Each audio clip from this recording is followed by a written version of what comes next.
Morning everyone, and welcome to our family worship. It's great to see you all again. I hope all's going well. I hope the homeschooling is going okay. And for those of you who are still at school, we're thinking about you too. I'm sure you're glad to be still there with some of your friends in school. It's great to be able to be with friends, isn't it? I know lots of us are missing the company of our friends. Friends are really important, aren't they? Especially in difficult times, because they help us and guide us, and it's someone to talk to, isn't it, and talk over our worries with. We're going to play a little game now. I'm going to get my granddaughter Phoebe to help me, just to illustrate how we sometimes need people alongside us to help us and guide us and show us the way. Maybe you could try this game yourself later on. Well, Phoebe's made her obstacle course in the living room, so we've got some stepping stones and a table to go over and some wool to throw in a basket at the end. So, are you ready, Phoebe? Yeah. Right, you need to listen carefully. Right, ready, go. Onto the stool, Phoebe. Right, now, forwards. Right, onto the first stepping stone, and again. Now step to the right, and again onto the next stepping stone. Right, now back again, forwards a little bit, one step forward. You need to go over to the right a little bit, one step forward. Now come to the left, you've missed the table, come to the left. Right, the table's in front of you now. Can you step over it, Phoebe? Well done. Right, you've got your wool. Can you throw your wool into the basket? That's one. Whoops, missed. Right, over to your right a little bit. To the right. To your right. No, you're going forwards, Phoebe. That's it, you've got it. Right, and then throw it carefully. Whoops, missed. Right, one more. You got it? Throw it gently. Go. Oh, missed again. Right, forwards, forwards, forwards. Through the chairs. Step onto the paper. Jump. And to the wall. And turn around. Finished. Right, Phoebe, was that very easy to do with the blindfold on? No. No, what was the worst part of it? The most difficult? Probably throwing the wool into the basket. Throwing the wool into the basket. Did you get any in the basket? No, I No, you missed. None at all. Right. So when you're doing something blindfold, you really need someone to help you, don't we? Yeah. So shall tell you which way to go. Otherwise, it's really, really difficult if you haven't got someone to guide you. Okay, thank you, Phoebe. Bye! Well, do you think that game would have been easier or harder if there'd been no one to help? It would have been much harder, wouldn't it? I bet you'd have run all into everything, fallen over things. But thankfully, with someone alongside to help and guide you, it makes things so much better. Makes me super happy, because I love spending time with my friends, don't you? Well, speaking of friends, if you have any friends, can you snap your fingers? Wow, that's great. Just as I thought, everyone's got friends. Friends are good to talk to and play with, aren't they? Friends are fun and they're exciting. Let's try another one. If you love Jesus, can you whistle? Gosh, that sounds like lots of birds singing. Right, that's lovely. And it's great news, isn't it? It means that we all love Jesus. And what's not to love about Jesus? He loves us and forgives us and helps us, watches over us and listens to us, doesn't he? One last one. If you love telling your friends about Jesus, can you make a buzzing noise like a bee? Bzzz. Oh, that wasn't quite so loud. Actually, that one's a bit harder, isn't it? It can be a bit scary to tell someone about Jesus. You never know what they might think or what they might say Maybe they might be mean to you or even stop spending time with you because they don't understand what you're talking about. No one wants that to happen. But do you know what? It's totally worth it. How amazing would it be to help someone to get to know Jesus and to spend eternity with him in heaven? All I can think of is that is amazing. Well, today we're going to hear about a story about someone who brought one of his friends to Jesus. We're going to hear about Philip and his friend Nathaniel, and how by Philip's actions Nathaniel came to know Jesus.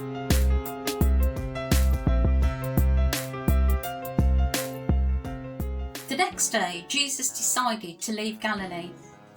Finding Philip, he said to him, "Follow me." Philip, like Andrew and Peter, was from a town called Bethsaida.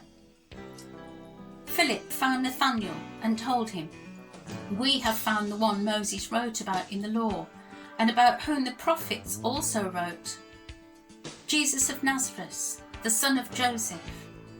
"Nazareth? Can anything good come from there?" Nathanael asked. "Come and see," said Philip. When Jesus saw Nathanael approaching, he said to him, "Here is a true Israelite, in whom there is nothing false." "How do you know me?" Nathanael asked. Jesus answered, "I saw you while you were still under the fig tree, before Philip called you." Then Nathanael declared, "You are the King of Israel, the Son of God." Jesus said, "You believe because I told you I saw you under the fig tree. You shall see greater things than that." He then added, "I tell you the truth. You shall see heaven open and the angels of God ascending and descending on the Son of Man." Well, I wonder what Philip thought when Jesus just came up to him and said, "Follow me." What would you think if Jesus just approached you and said, "Come on, follow me, I want you to be one of my disciples"? That would be really, really hard, wouldn't it, to decide what you should do? But Philip didn't hesitate, and he went with Jesus. But before he did that, he went to call his friend Nathanael, and he called Nathanael along to go along with him. He went and told his friend that he'd met someone really, really special, and he said, "Come with me." When Nathanael walked up to Jesus, Jesus called him by name, and Nathanael was amazed. "How on earth do you know me? How do you know my name?" But Jesus said, "I already knew you, even before Philip called you over by the fig tree." Isn't that amazing? That Jesus knew Nathanael before he'd even met him. And you know, Jesus knows us too. Although we've never spoken to him face to face, Jesus knows us. He knows all about us, and he knows what's on our hearts. And to him, we are very special. And he knows that we can do amazing things. And he knew that about Philip and Nathanael. He knew that there were two men who he could teach, and who would listen, and who would then go away and tell other people about him.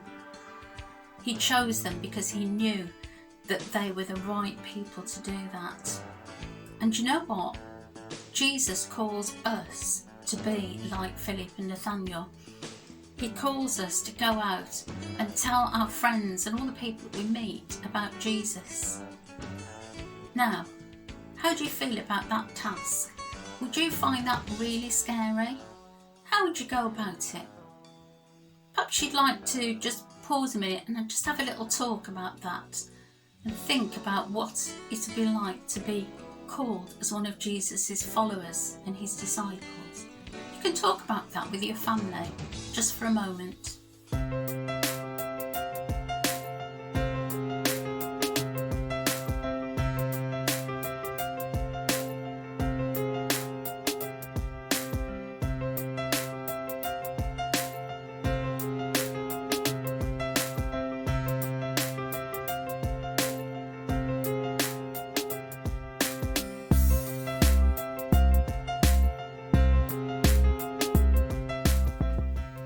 Well, how did you get on?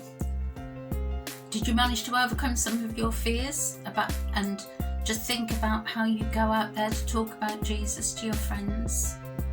You know, many of Jesus' disciples came to Jesus through their friends.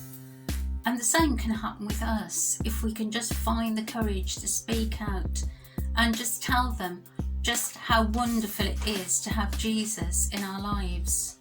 Just think how you would feel if you managed to give that message to a friend that you really, really liked. Because you've got a special gift in knowing Jesus, and it's great to share that special gift with others.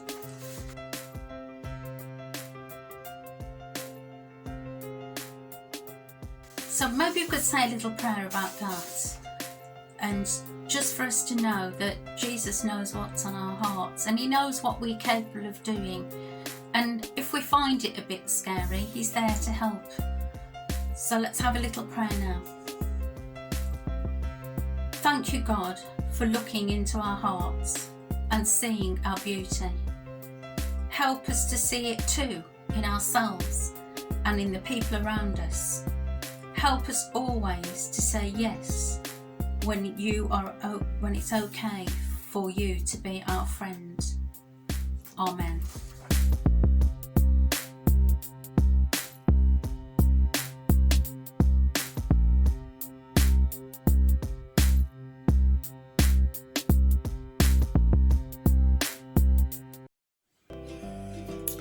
Hi, now we're going to do some crafts just to remind us about the messages in today's story. So to do this, very simple, you're going to need 2 pots, either yogurt pots or paper cups, a length of string, some pens and a piece of paper. First of all, let's use our pots. You're going to need to get your parents probably to make some holes in the bottom of your pots for you, because I don't want you hurting your fingers, so maybe you'll ask them to help you do that. And then you are going to thread your length of string through your pots and put a knot in each end so that they hold onto there. And you're going to use these as a telephone, so you can speak to your friends, and you're going to talk to your friends through your telephone, and they're going to listen while you talk to them all about Jesus and tell them all the amazing things you know about him. Maybe you'd like to have a go at doing that. And then the other thing you can do, we talked about Jesus knowing what's in our hearts. So maybe while you're listening to the service later on with your parents, you could do this activity. You take your piece of paper and you fold it in half, and then you're going to draw half of a heart shape on it,